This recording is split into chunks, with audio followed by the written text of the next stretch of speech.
État, secteur privé, une compréhension mutuelle requise. La crise sanitaire a fragilisé la situation sociale et ralenti l'économie du pays, a indiqué hier le président Andrés Juéln lors de sa rencontre avec les opérateurs économiques à Yavelou.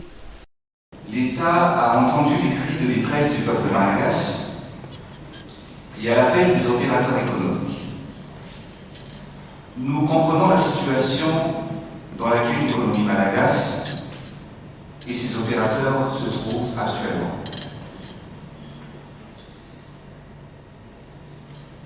Vous qui êtes rassemblés ici aujourd'hui, vous êtes les acteurs du développement. Et je dirais même le moteur de l'économie. Je tiens d'ailleurs à vous remercier, mesdames et messieurs les opérateurs économiques, pour votre témérité, surtout durant ces 90 jours difficiles, car maintenant nous nous dirigeons vers une sortie de crise. Et si nous sommes ici aujourd'hui, c'est parce qu'il est temps de planifier concrètement l'après-coronavirus. Sachez que l'État a travaillé sans répit et continue sans relâche à œuvrer pour le redressement du pays et son développement. Dans la gestion de la crise, une compréhension mutuelle est requise, selon ses dires. Le plan multisectoriel d'urgence s'articulera autour de 3 axes stratégiques: le renforcement de la gouvernance et la lutte contre la pandémie, le renforcement des mesures relatives à la protection sociale et le soutien à la résilience économique pour une relance efficiente. L'État a déjà pris des dispositions pour permettre la mise en place de mesures incitatives telles que la mise en place de prêts à taux bonifiés, la facilitation de l'accès au foncier et l'accès au financement, ainsi que le report de paiement et des allègements fiscaux.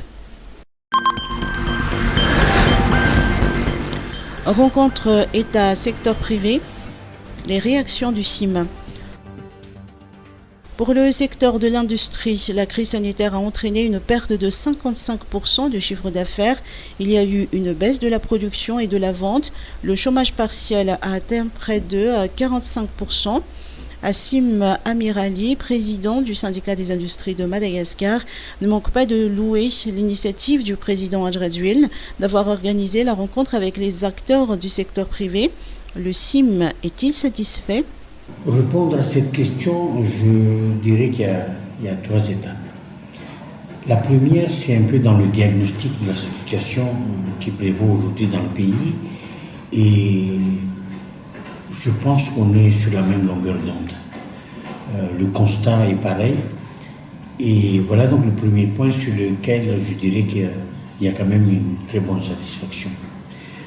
Le deuxième point, c'est que cette crise, comme on dit souvent, quelquefois malheur bon, nous a fait prendre conscience et nous a fait réfléchir et nous oblige quelque part à prendre un autre chemin de développement et surtout ce chemin de l'industrialisation que le chef de l'État a beaucoup souligné.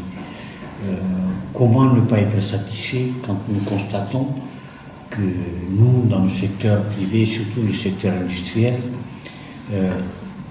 nous n'avons cessé de demander qu'il est quand même dommage de constater que plus de 60 à 70% de nos besoins quotidiens dépendent des importations, alors qu'on a un pays qui est capable de tout produire sur son sol. Et sur ça aussi, le chemin, le nouveau chemin qu'on doit prendre ensemble, main à main, comme il a dit le chef de l'État, qu'on va prendre ensemble, nous correspond parfaitement et le secteur industriel malgache est prêt à relever le défi. Dernier point, c'est au niveau de l'accompagnement du secteur privé pour non seulement amortir un petit peu le choc de cette crise, mais en même temps d'être prêt pour prendre ce nouveau chemin. Là, il y a certainement quelques points qui peut-être n'ont pas été satisfaits, mais je pense qu'il faut admettre aussi que tout ne peut pas se faire en un jour. Il y a une étape qui est franchie, il y a certains points qui ont été déjà abordés et qui sont mis à place au niveau de la Banque centrale, au niveau des banques primaires. Mais il y a certainement d'autres points qui demandent un peu de temps, qui demandent un peu de réflexion. Et je suis convaincu, parce que comme le chef de l'État a promis à lancer cette nouvelle idée de coopération entre le secteur privé et le secteur public, de renforcer le dialogue et que ce dialogue soit permanent, nous sommes convaincus qu'il y aura d'autres moments où nous pourrons aborder d'autres sujets pour pouvoir avancer. Le président du CIM demeure optimiste malgré tout car les défis à atteindre obligent de garder la tête haute selon ses dires. Coronavirus, un nouveau décès à Antananarivo. Antananarivo déplore un nouveau décès lié au Covid-19. Selon le professeur Antavloultin, il s'agit d'une femme âgée de 61 ans qui a suivi des traitements auprès de l'hôpital CHU Anduatapenac. La victime était diabétique. Ce nouveau décès porte à 13 le nombre de patients qui ont succombé au virus à Madagascar. Par ailleurs, 25 nouveaux cas de contamination ont été enregistrés hier, a rapporté le professeur Antavloultin. 17 cas sont localisés à Thomas et 8 à Muramang.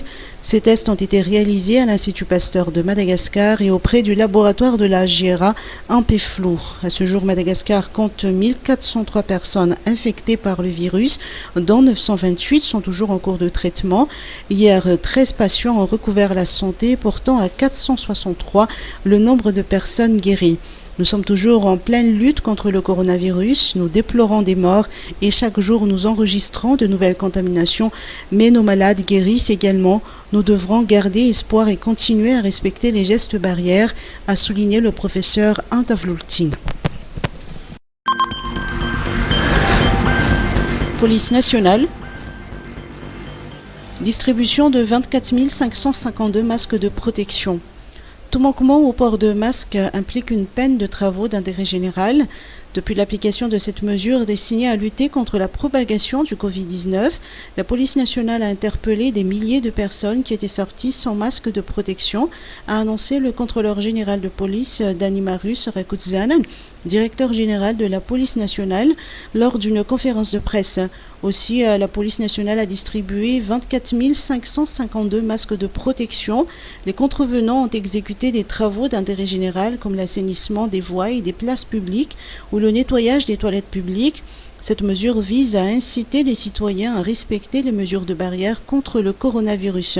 Face à la propagation rapide du virus, les responsables de la sécurité envisagent de recourir à des sanctions plus sévères pour punir les indisciplinés et les personnes qui ne portent pas de masque.